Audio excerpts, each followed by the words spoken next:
Hello friends. स्वागत है आपका हमारे यूट्यूब चैनल आर के हिंदी कहानियों में। आज की कहानी है रुपहली चमक।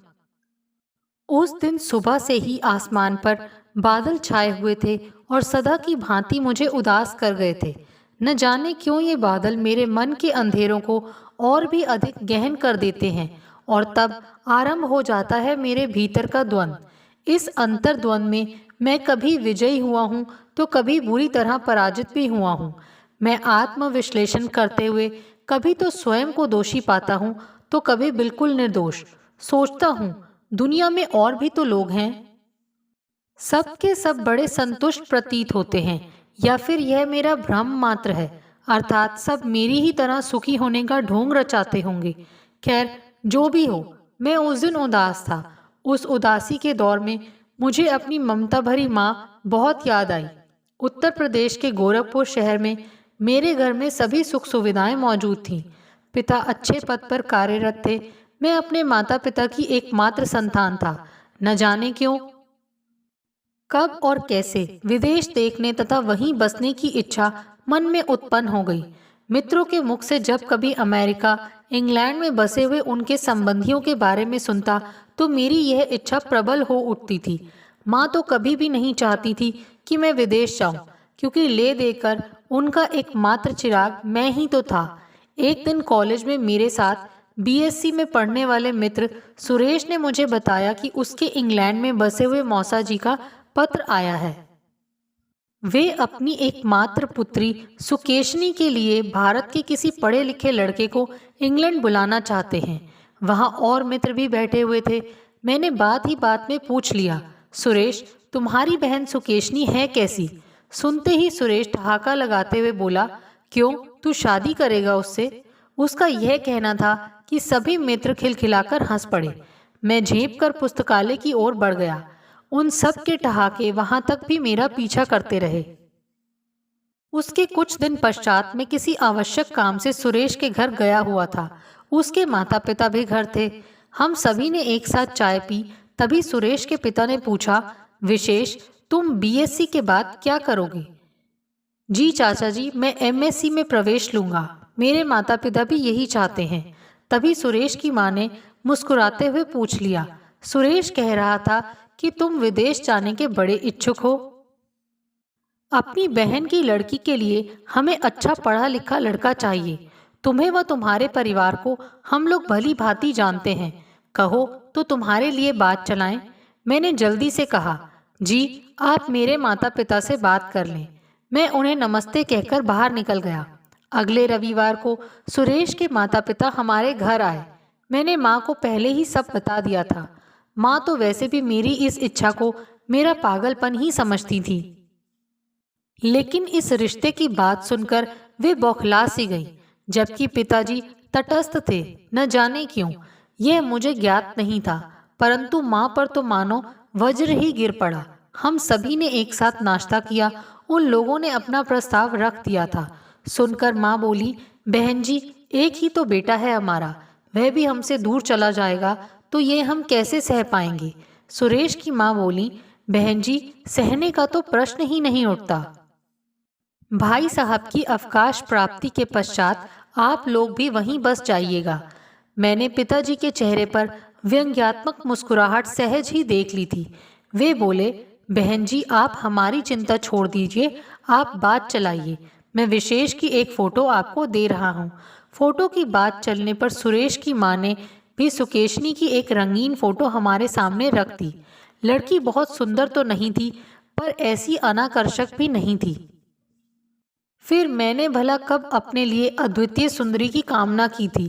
मेरे लिए तो यह साधारण सी लड़की ही विश्व सुंदरी से कम नहीं थी, क्योंकि इसी की बदौलत तो मेरी वर्षों से सहेजी मनोकामना पूर्ण होने जा रही थी। बात चलाई गई और सुरेश के मौसा मौसी अपनी पुत्री सहित 1 माह के उपरांत ही भारत आ गए। मुझे तो उन लोगों ने फोटो देखकर ही पसंद कर लिया था। बड़ी धूमधाम से विवाह संपन्न हुआ। सुकेशनी फोटो की अपेक्षा कुछ अच्छी थी, पर रिश्तेदार दबी जबान से कहते सुने गए कि राजकुमार जैसा सुंदर लड़का अपने जोड़ की पत्नी ना पा सका। पिताजी ने मेरा पारपत्र दौड़ धूप करके बनवा लिया था, वह वीज़ा के लिए प्रयत्न सुकेशनी के पिता अर्थात मेरे ससुर कर रहे थे। चूंकि सुकेशनी इंग्लैंड में ही जन्मी थी, अतः वीज़ा मिलने में भी अधिक परेशानी नहीं हुई। शादी के 1 माह पश्चात ही मुझे सदा के लिए अपनी पत्नी के घर जाने हेतु विदा हो जाना था। लोग तो बेटी की विदाई पर आंसू बहाए जा रहे थे।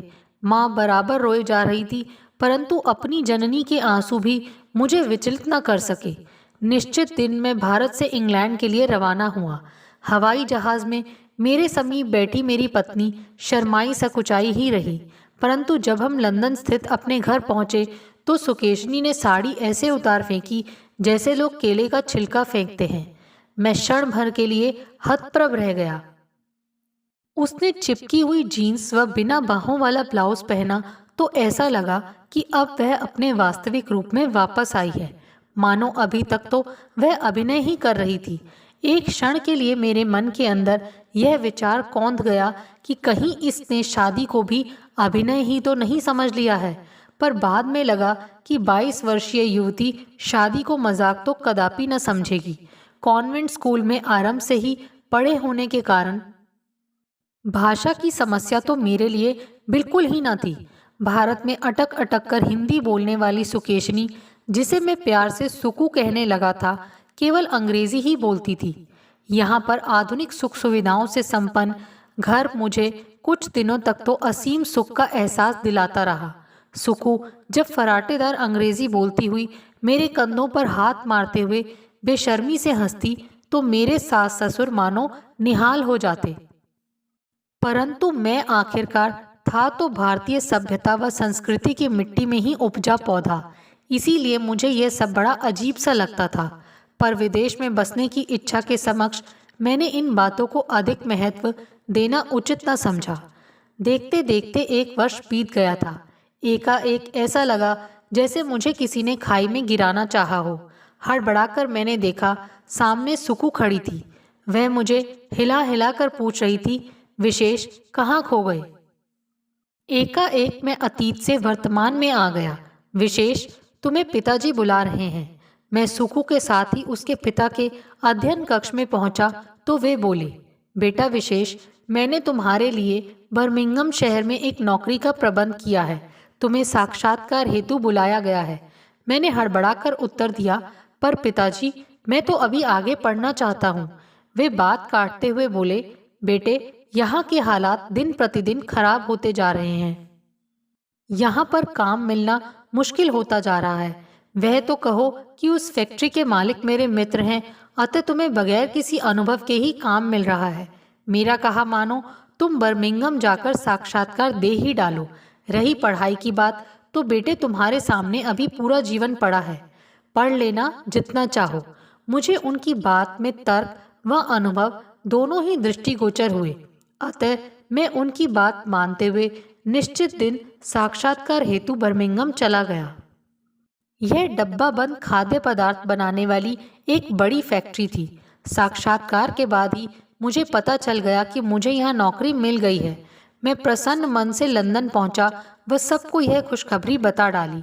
सुकू के पिता निश्चिंत हो गए कि दामाद आत्मनिर्भर होने जा रहा है, और सुकू इस बात से बड़ी प्रसन्न हुई कि अन्य लड़कियों की भांति वह भी अब अपना अलग घर बनाने व सजाने जा रही है।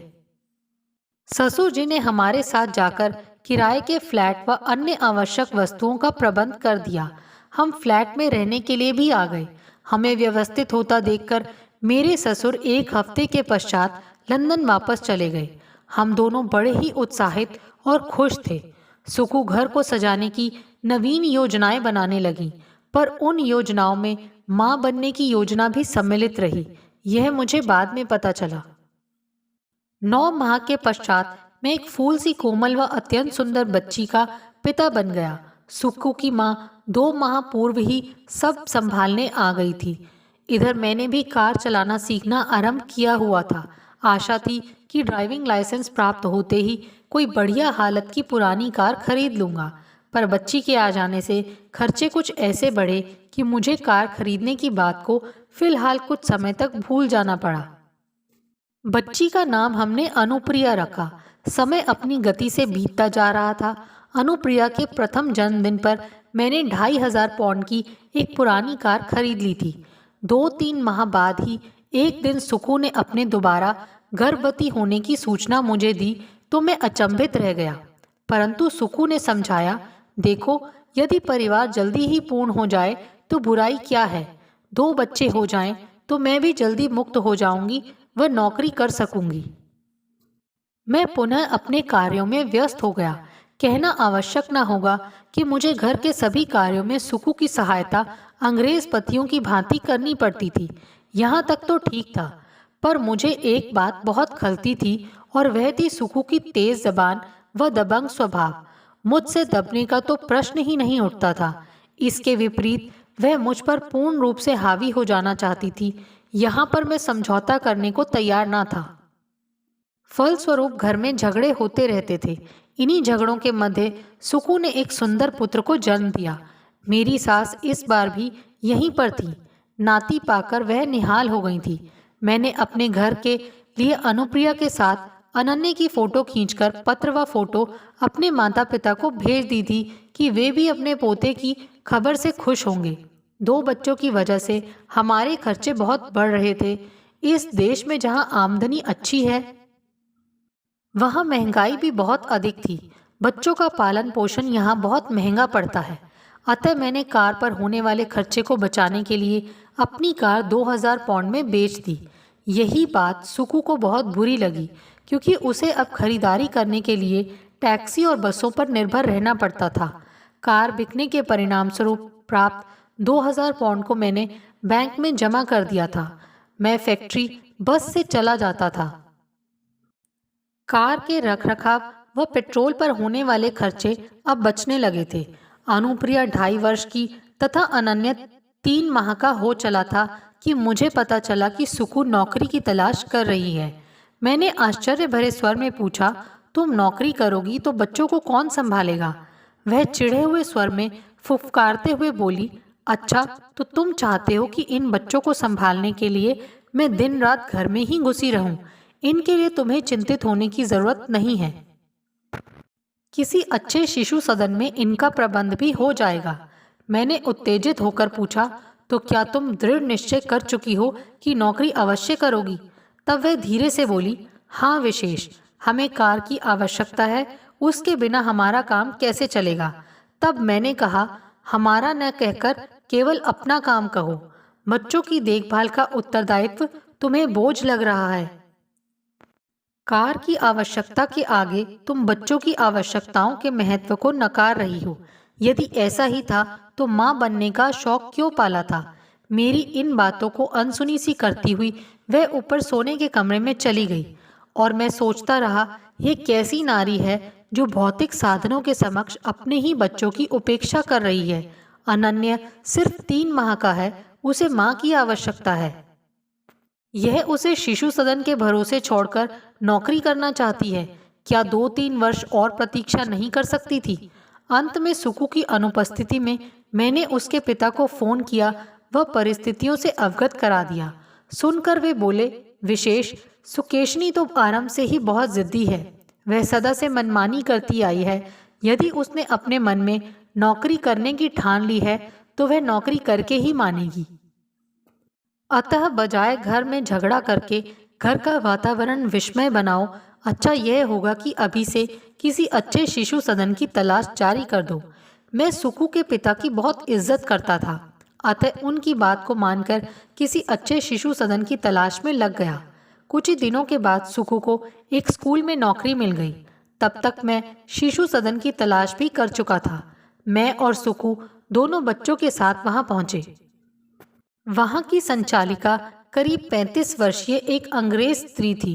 उसने कहा कि वह 25 पाउंड प्रति सप्ताह लेगी। हमने उसे अपने बच्चों के बारे में संक्षेप में सब कुछ बताया और यह निश्चित किया कि अगले दिन से 8:30 बजे हम दोनों बच्चों को वहां पहुंचा दिया करेंगे और शाम को वापस ले जाया करेंगे। घर आकर सुकू ने दोनों बच्चों की विभिन्न आवश्यकताओं व अनुप्रिया की पसंद नापसंद चीज़ों की सूची बनाई। बच्चों के सारे सामान के बैग के साथ हमने बच्चों को दूसरे दिन शिशु सदन पहुंचा दिया। इस प्रकार बच्चों की समस्या का समाधान हो गया। सुकु 8:30 बजे दोनों बच्चों को शिशु सदन छोड़ती हुई स्कूल चली जाती थी और लौटते समय उन्हें लेते हुए घर चली आती थी। कुछ माह यूं ही व्यतीत हो गए। अनुप्रिया कुछ दुबली लगने लगी थी, लेकिन अनन्या का स्वास्थ्य ठीक था। एक दिन सुकु की अनुपस्थिति में मैंने अनु से पूछा, बेटे अनु, तुम्हें शिशु सदन में रहना अच्छा नहीं लगता है क्या? वह पलके झपकाते हुए मासूमियत भरे स्वर में बोली, पिताजी, यदि मैं कहूँ कि मुझे वहाँ अच्छा नहीं लगता तो क्या माँ नौकरी छोड़ देंगी? छोटी सी बच्ची की इस तर्कसंगत बात को सुनकर मैं खामोश हो गया। उस दिन मैंने मन में सोचा कि जो उम्र बच्चों को माँ के साथ अपने परिवार में गुजारनी चाहिए, वह उम्र उन्हें एक नितांत ही अनजान स्त्री व परिवार के साथ व्यतीत करनी पड़ रही थी। परंतु सुकु के पास यह सब सोचने समझने का समय नहीं था। वह तो स्वयं को 100% सही समझती थी। शीघ्र ही उसने कार ले ली। मैं अब भी बस से फैक्ट्री जाता था। देखते देखते 3 वर्ष व्यतीत हो गए। इस अंतराल में हमारे मध्य सैकड़ों बार झगड़े हुए थे। अनु अब प्राथमिक स्कूल व अनन्या नर्सरी स्कूल में जाता था। अब दोनों बच्चों को हम दूसरे शिशु सदन में भेजने लगे थे। जब से बच्चे नए शिशु सदन में जाने लगे थे, तब से सुकु के आने के समय में मैंने आधे घंटे का अंतर लक्ष्य करना आरंभ किया था। एक दिन मैंने उससे पूछा, तुम आजकल समय से नहीं आती हो, कहाँ रह जाती हो? उसने उत्तर दिया, कभी कभी स्कूल के पास रहने वाली पामेला के घर चली जाती हूँ। वह मेरी अच्छी मित्र है, चाय के लिए खींचकर ले जाती है। उस समय तो मैं कुछ न बोला, पर मेरे चेहरे के भाव छिप न सके थे। परंतु मुझे सप्ताह में कभी 2 तो कभी 3 दिन उसका देर से आना जरा भी न भाया था। मैं झगड़े की वजह से चुप था, क्योंकि बच्चे भी समझदार हो चले थे और मैं नहीं चाहता था कि वे माता पिता के झगड़ों के प्रत्यक्ष गवाह बने। अतः मैं खून के घूंट पीकर रह जाता। एक दिन मेरे एक भारतीय मित्र अभिन्न ने बताया, विशेष, तुम्हारी पत्नी तो मेरी गली में रहने वाले पाल के घर अक्सर आती है। मैंने पूछा, तुम्हें कैसे पता? भाई, मैं भाभी जी व कार दोनों को ही पहचानता हूँ, वह धीरे से बोला। फिर मैंने स्वयं को सांत्वना देते हुए सोचा कि पामेला शायद पाल की पत्नी होगी, पर नहीं, मेरा यह अनुमान भी गलत निकला। मेरे उसी मित्र ने फिर बताया कि पाल अविवाहित है। अब मेरे लिए काटो तो खून नहीं वाली स्थिति हो गई।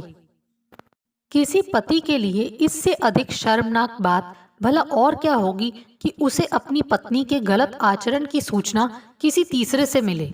दूसरे दिन मैं रोज की तरह फैक्ट्री गया, पर काम में मन नहीं लगा। अतः 11 बजे मैंने अपने मैनेजर से अस्वस्थ होने की बात कहकर उस दिन का अवकाश मांगा और सीधे सुकु के स्कूल में पहुंचा। मैं पहली बार वहां गया था, अतः पहचाने जाने का भय भी नहीं था। मैंने एक कर्मचारी से पाल के बारे में पूछा तो उसने कैंटीन की ओर इशारा किया। मैं वहां पहुंचा तो देखा कि पाल और सुकेशनी अगल बगल बैठे हुए कॉफी की चुस्कियां ले रहे हैं और जोर जोर से हंस रहे हैं।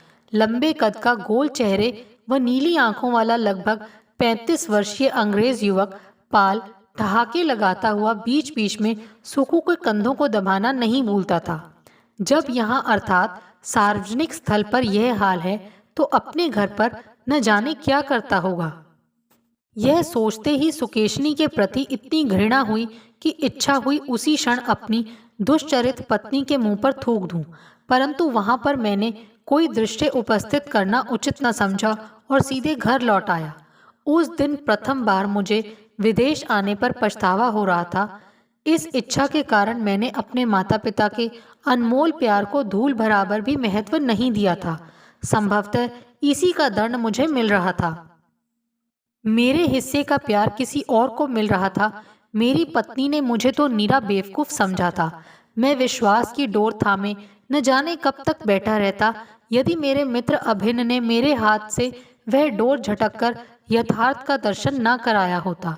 आज मैं अपना मनोविश्लेषण कर रहा था, सोच रहा था कि मनुष्य कभी कभी अपनी अदम्य आकांक्षाओं के समक्ष किस हद तक स्वार्थी व लोभी हो जाता है।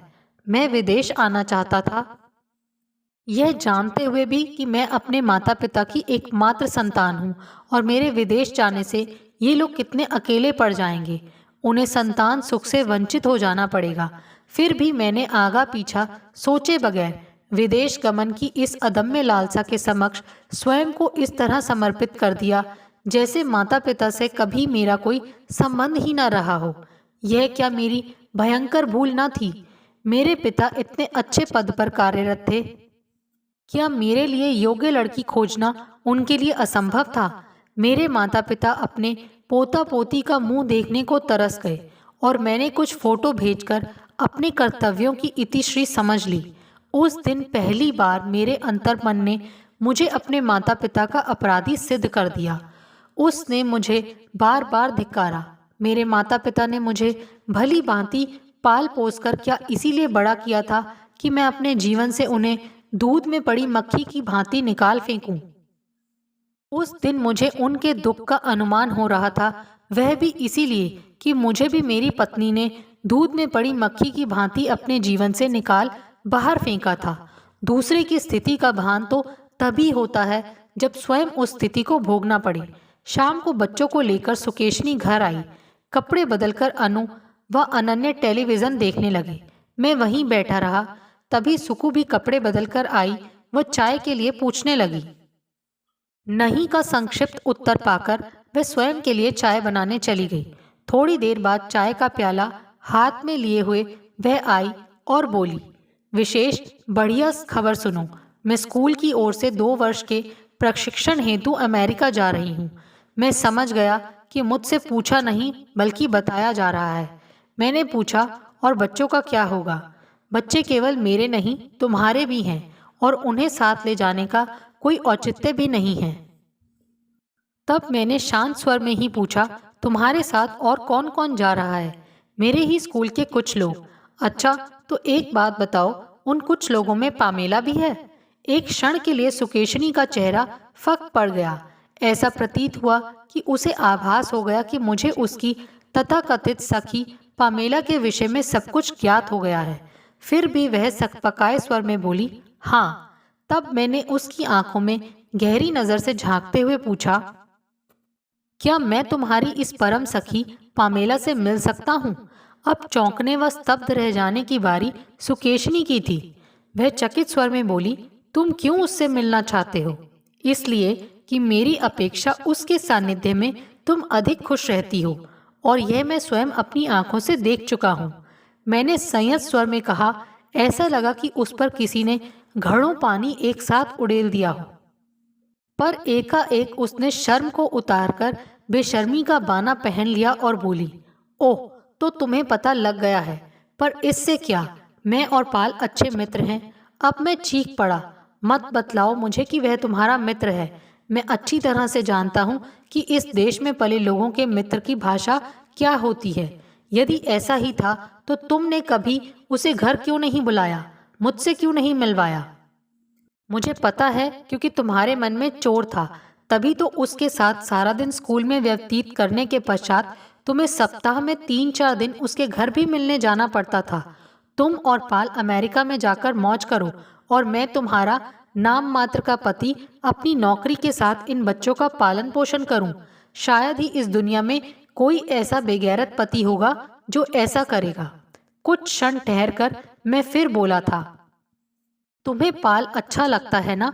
तो ठीक है, तुम्हें तुम्हारा पाल, तुम्हारा देश, तुम्हारा सुख मुबारक हो। तुम उसके साथ अमेरिका खुशी खुशी जा सकती हो। पर एक बात ध्यान से सुन लो, हमारे विवाह में तुम्हारे माता पिता ने कन्यादान करके तुम्हारा दायित्व मुझे सौंपा था। यदि तुम मुझसे संतुष्ट व खुश नहीं हो तो मैं तुम्हें मुक्त कर दूंगा। पर इसके पहले तुम पाल के पास जाओ। तुम उसे चाहती हो ना? और वह भी तुम्हें चाहता है, तो जाओ और जाकर उससे पूछो कि वह तुमसे विवाह करेगा। यदि करेगा तो मैं तुम्हें तलाक देकर इन बच्चों के साथ सदा के लिए भारत चला जाऊंगा। मैं अपने बच्चों को यहाँ के खुले व बेशर्म वातावरण में खराब नहीं होने दूंगा। मैं तुमसे वादा करता हूँ कि भविष्य में मैं कभी भी तुम्हारे रास्ते में नहीं आऊँगा। सुकेशनी मुझे आंखें फाड़ के देखती रही। ऐसा लगा कि उसे मुंह मांगी मुराद मिल गई हो। वह भौचक्के स्वर में बोली, तो तुम्हें कोई एतराज नहीं है? मैं शांत पर खीजे स्वर में बोला, नहीं। 10 लोगों से तुम्हारे बारे में तरह तरह के किस्से सुनने से तो यही अच्छा होगा कि तुम पाल से विवाह कर लो। सुकेशनी उसी समय पर्स उठाकर बाहर चली गई। उसकी आधी बची चाय में से भी अभी तक थोड़ी थोड़ी भाप निकल रही थी। मेरे संतप्त हृदय का भी यही हाल था। मैं समझ गया कि वह पाल के घर गई है। मैं दोनों बच्चों को साथ लेकर पार्क में चला गया। मुझे सुख सुविधाओं से संपन्न इस घर से विरक्ति सी हो रही थी। विरक्ति से उत्पन्न घुटन मुझे सांस नहीं लेने दे रही थी। मैं रोना चाहता था पर बच्चों के सामने रो भी नहीं सकता था। पार्क में ठंडी हवा में टहलने से मन कुछ शांत हुआ।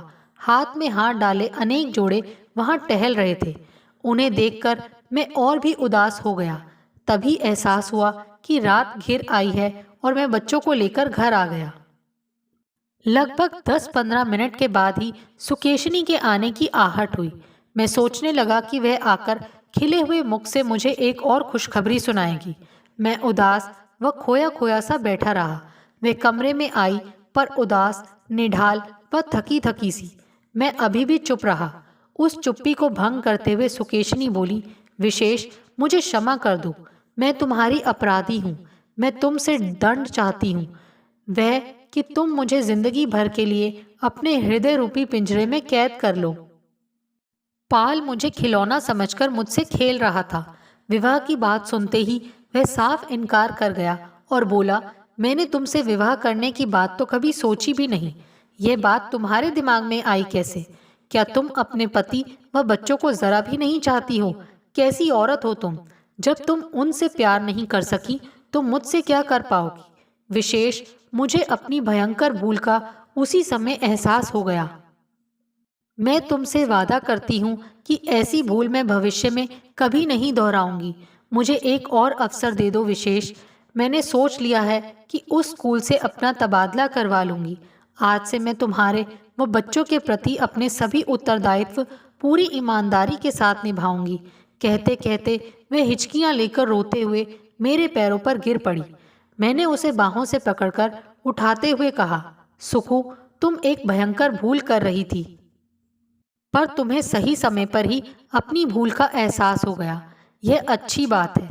मैं संकीर्ण विचारधारा का नहीं हूँ, पर मेरा यह दृष्टिकोण है कि प्रत्येक व्यक्ति को अपनी मर्यादा व सीमाओं में रहना चाहिए। फिर भी मैं तुम्हें क्षमा कर रहा हूँ और तुम्हारे लिए तुम्हारे द्वारा मांगा दंड ही निर्धारित कर रहा हूँ, अर्थात जीवन भर तुम्हें अपने हृदय रूपी पिंजरे में कैद रखूंगा। तुम्हारे लिए यह अंतिम अवसर है और मुझे विश्वास है कि तुम अपनी कही बातों का पालन करोगी। दोनों बच्चे वहीं आ गए थे, जिन्हें सुकू ने अपनी बाहों में समेट लिया। आंसू उसकी आंखों में झिलमिला रहे थे। बच्चों के चेहरों को देखकर ऐसा लगा कि उन्हें वर्षों बाद अपनी माँ मिली हो, और मुझे भी एक तरह से उसी दिन अपनी पत्नी मिली थी, क्योंकि सुकू की आंखों में बहते हुए आंसुओं में उसका मिथ्या अभिमान, जिद, अहम मुझे साफ बहते दिखाई दे रहे थे। उसी रात हम दोनों ने निर्णय लिया कि अपने मतभेदों को बजाय झगड़ा करके और बढ़ाने के बच्चों की अनुपस्थिति में एक साथ बैठकर सुलझाएंगे। तभी सुकू ने अनुप्रिया व अनन्या का हाथ पकड़कर कहा, चलो बच्चों, तुम्हें कल स्कूल भी तो जाना है। मैंने प्रश्न सूचक दृष्टि से सुकू की ओर देखा तो वह बोली, विशेष, मैं 1 माह की छुट्टी ले लूंगी। मुझे वर्षों से बिखरा घर सहेजना है। मैं कुछ न बोलकर मुस्कुराता रहा। दोनों बच्चे मेरे दोनों गालों पर स्नेह चिन्ह अंकित कर अपनी माँ का हाथ पकड़े खुशी खुशी सोने के कमरे में चले गए। मुझे गहन काले बादलों में रुपहली चमक दृष्टिगोचर हो रही थी, ऐसी चमक जो सूर्योदय का प्रतीक थी। आपको हमारी ये कहानी कैसी लगी, प्लीज़ कमेंट करके ज़रूर बताइए। अगर आप इस चैनल पर नए हैं तो इसे सब्सक्राइब करें और शेयर करें। Thank you.